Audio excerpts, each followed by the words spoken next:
चिरां जिल्ला सान्थिपुर हालामनि सिङाव थानाय थंसिदाङि गामिनि फुलेन बसुमतारीनि बिसाज्ला गोसोखां बसुमतारीया सावगारि आखिनायाव गोबां आखा-फाखा। बिथाङा बिथां प्रमद बर' आरो उपेन्द्रनाथ ब्रह्म बिजों लोगोसे गोबां सुबुंफोरनि सावगारि आखिनो हायो होननानै फोरमायो। गोसोखां बसुमतारीया जेबो सोलोंथाइ लायालासेनो सावगारिखौ आखिनो सोलोंदोंमोन होननानैबो फोरमायबावदों। बिथां गोसोखां बसुमतारीया थांनाय समफोराव सावगारि आखिनो बादायलायनाय बाहागो मोनदोंमोन। बेयावहाय रोंगौथि गैयैनि थाखायनो दावगालांनो हायाखिसै, नाथाय उननि समाव बेबादि खाबु मोनबावब्ला नाजाबावगोन आं, जेननानै थानाय नङा होननानैबो गोसोखां बसुमतारीया बुंथिबावदों।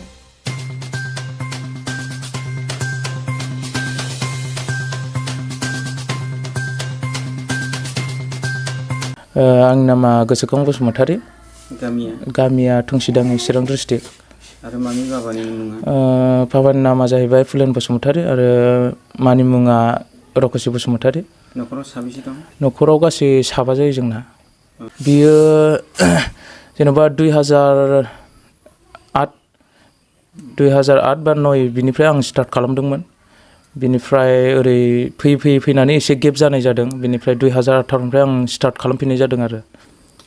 सावगारि आखिनायावथ' ओरैनो गेदेमा सुबुंफोरनि गेजेराव ओरै उपेन्द्रनाथ ब्रह्म, बिनिफ्राय सुजित नार्जारि, बिनिफ्राय प्रमद बर' सार, बिनिफ्राय सावथुनगिरिफोरनि गेजेरावहाय ओरै माखासे एक्टर एक्ट्रेसफोरखौ आखिनाय दङ। बिदिनो मानसिनि अनगायैबो माखासे बिदिनो साइनबर्ड बायदिसिना बे सेंसनफोरनि ओरैनो साइनबर्ड लिरनाय बेफोरबायदिखौ बानायबोबाय आरो बानायगासिनो दङ दासिमावबो। ओरैनोथ' न'खराव आंना फुल सापर्ट दङ। बिदिनो माने बेफोरबायदिनो माने दावगालांबाय थानो थाखाय, आरो लोगोफ्राथ' आंखौ फुल सापर्ट खालामो।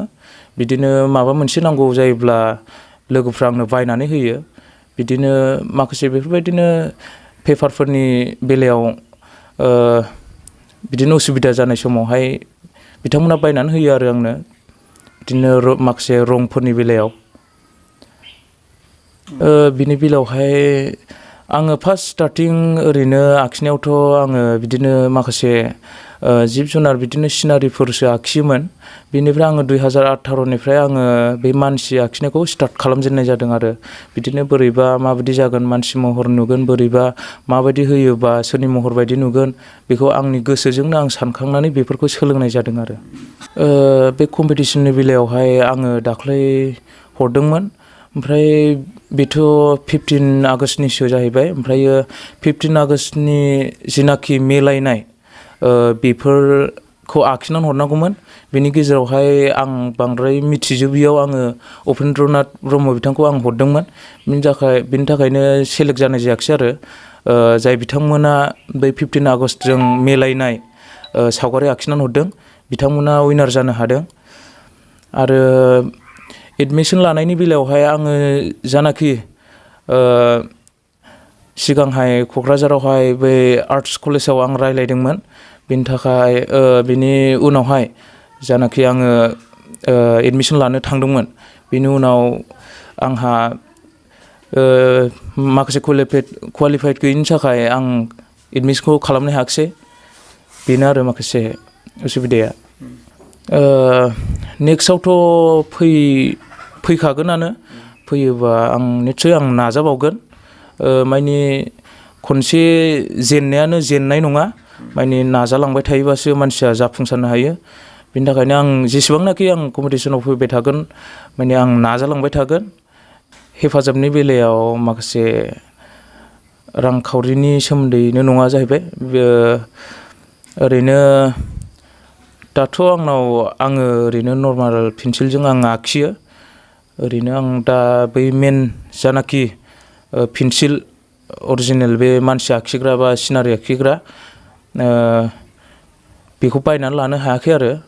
माने दामाबो बिराद गोसा दाम गोसानि दङ। अबेबा 1500नि दं, अबेबा 1600नि दं, 2000 गाहामनि दङ नालाय। बेनि थाखायनो आं माखासे रांखावरि उसुबिदानि थाखाय आं बायनानै लानो हायाखै। बिदिनो आं बेखौल' खावलायनो सानो, जेन'बा सोरबाफोर गोसो दङबा ओरैनो आंनो बा फैसाबो नांलाया जेन'बा सोरबा ओरैनो बै पेन्टिं पेन्सिल बेफोरखौ बायनानै हरबानो जायो बेफोरबायदि आरो सोरबा माने आं हरथारनांगौ बेखौबो होनाखै माने सोरबा गोसो दङबा आंखौ अनग्रा दङबा बेखौसो खावलायनो लुगैदों आरो